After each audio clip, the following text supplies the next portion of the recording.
নমস্কার বন্ধুরা, পম্পার কিচেনে আপনাদের সকলকে স্বাগত। আজকের একদম নিরামিষ পদ্ধতিতে আপনাদের সাথে একটা দই পটলের রেসিপি শেয়ার করব। পটল আমরা নানা রকমভাবে রান্না করে থাকি, তবে দই পটলের স্বাদই আলাদা। গরম ভাতের সাথে এই রেসিপিটা থাকলে অন্য কোনো রেসিপির দরকারই পড়ে না। তাহলে চলুন আজকের এই দই পটলের রেসিপিটা দেখে নেওয়া যাক। আর আমার এই নিত্য নতুন রেসিপিগুলো যদি আপনাদের ভালো লেগে থাকে তাহলে চ্যানেলটাকে সাবস্ক্রাইব করে পাশে থাকবেন। দই পটল বানানোর জন্য দেখুন এখানে আমি পটল নিয়েছি। আপনারা আপনাদের মনের মতো পটল নিয়ে নেবেন। তো পটলটাকে প্রথমে ভালোভাবে খোসা ছাড়িয়ে ধুয়ে নিয়েছি। আর পটলটাকে কিন্তু খুব ভালোভাবে খোসাগুলো সব ছাড়িয়ে দেবেন না, এইরকম খোসা রাখবেন আর এইভাবে কিন্তু ছাড়াবেন। আর প্রত্যেকটা পটলকে দেখুন এইভাবে আমি কাট লাগিয়ে দিয়েছি, যাতে পটলের মধ্যে মশলাগুলো খুব ভালোভাবে যেতে পারে। তাই প্রত্যেকটা পটল এইভাবে আমি কাট লাগিয়ে দিয়েছি। চলুন এবার নেক্সটে দেখে নেওয়া যাক। এবার গ্যাসটাকে জেলে দিয়ে একটা কড়া বসিয়ে কড়াটাকে গরম করে নিয়েছি। এবার এর মধ্যে দিয়ে দেবো সর্ষের তেল।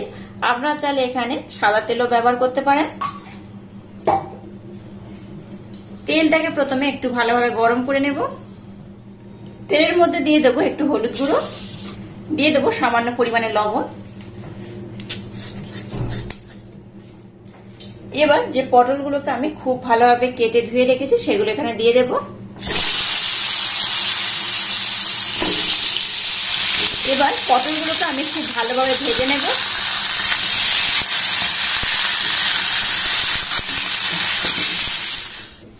পটলটাকে আমি খুব ভালোভাবে ভাজতে বসিয়ে দিয়েছি।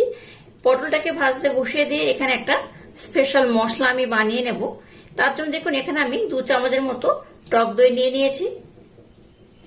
এর মধ্যে দিয়ে দেবো সামান্য পরিমাণে লবণ, দিয়ে দেবো সামান্য পরিমাণে ব্লেন্ড করে রাখা মিচিরি, আপনারা এখানে চিনিও ব্যবহার করতে পারেন। আর দিয়ে দেবো এই চামচের 1 চামচ মিল্ক পাউডার মানে গুঁড়ো দুধ। এটা যেহেতু আমি নিরামিষ রেসিপি বানাচ্ছি তাই কিন্তু এখানে একটু মিষ্টি ব্যবহার করতে হবে। মিষ্টি ব্যবহার করলে তবে কিন্তু দুর্দান্ত খেতে হবে। তো এবার দই, মিল্ক পাউডার, লবণ আর মিষ্টিটাকে আমি দেখুন খুব ভালোভাবে এইভাবে ব্লেন্ড করে নেব। আজকে দই পটলটা যেভাবে বানাবো আমার মতো অবশ্যই একবার ট্রাই করবেন, দেখবেন দুর্দান্ত খেতে হয়। একবার খেলে দেখবেন পটল দিয়ে আপনাদের কিন্তু এই রেসিপিটা বারবার বানিয়ে খেতে ইচ্ছা হবে। তো যাই হোক, এই মিশ্রণটাকে আমি রেডি করে নিয়েছি। এবার একটা পাত্রের মধ্যে দিয়ে দেবো জিরা ধনে গুঁড়ো একসাথে আমার ব্লেন্ড করে রাখা সেই জিরে ধনে গুঁড়ো 1 চামচ দিয়ে দিলাম। দিয়ে দেবো 1 চামচ হলুদ গুঁড়ো। আর কালারটা যাতে সুন্দর হয় তার জন্য দেখুন একদম সামান্য পরিমাণে কাশ্মীর লাল লঙ্কার গুঁড়ো দিয়ে দিলাম। এবার এখানে আমি জল দিয়ে দেব, খুব বেশি নয়, অল্প জল দিয়ে এটাকে আমি খুব ভালোভাবে মেল্ট করে নেব। এবার একটা মিক্সি জারের মধ্যে দিয়ে দেবো 5টা আমন্ড বাদাম, 4টে কাজু বাদাম আর একটু সাদা তিল।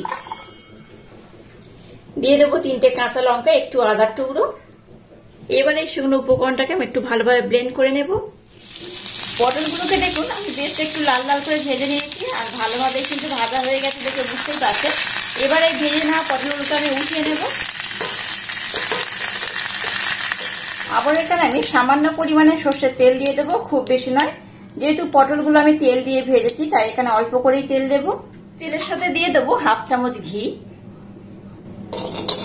তেল আর ঘিটাকে খুব ভালোভাবে মেল্ট করে নেব। এবার তেলের মধ্যে দিয়ে দেবো 3টে লবঙ্গ, 3টে এলাচ, একটু দারুচিনি স্টিক, এইভাবে একটু আমি থেঁতে নিয়েছি। তেলের মধ্যে দিয়ে একটু নাড়াচাড়া করে যখন এর থেকে ভালো একটা সুন্দর সেন্ট বার হবে তখনই এখানে অ্যাড করব গোটা জিরে সামান্য পরিমাণে। মশলা থেকে দেখুন খুব সুন্দর একটা সেন্ট বার হওয়া শুরু করে দিয়েছে। এবার যে মিশ্রণটাকে বানিয়েছি সেই মিশ্রণটাকে এখানে দিয়ে দিলাম।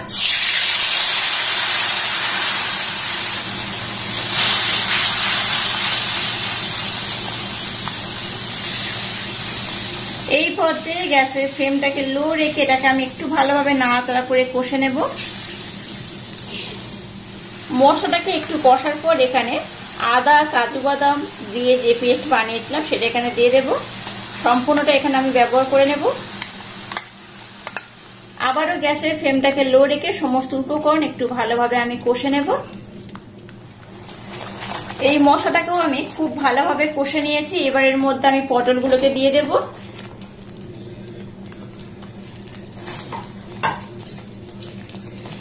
পটলগুলো পটলগুলো দেওয়ার পর আবারও পটলগুলোকে আমি খুব ভালোভাবে মশলার সাথে আমি কষে নেব। দেখুন পটলের সাথে মশলাটাকে আমি খুব ভালোভাবে কষে নিয়েছি। এবার দই আর গুঁড়ো দুধের যে পেস্ট বানিয়েছিলাম সেটা এখানে দিয়ে দেব।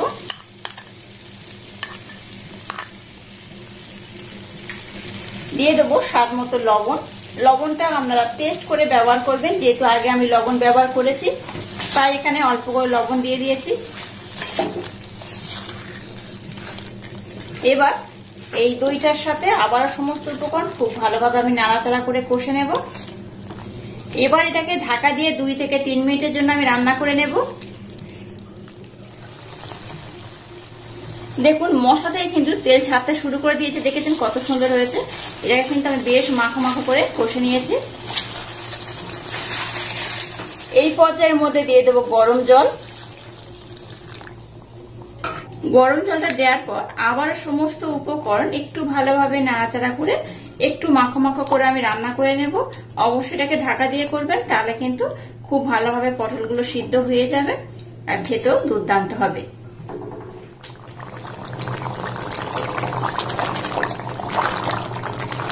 দেখুন দই পটলের রেসিপি কিন্তু একদম রেডি হয়ে গেছে। এখানে আমি আর একটা উপকরণ অ্যাড করব। একদম শেষে সামান্য পরিমাণে গরম মশলা দিয়ে দিলাম। এখানে আর কোনো উপকরণ অ্যাড করার দরকার নেই। আজকে দই পটলের রেসিপিটা একদম রেডি হয়ে গেছে।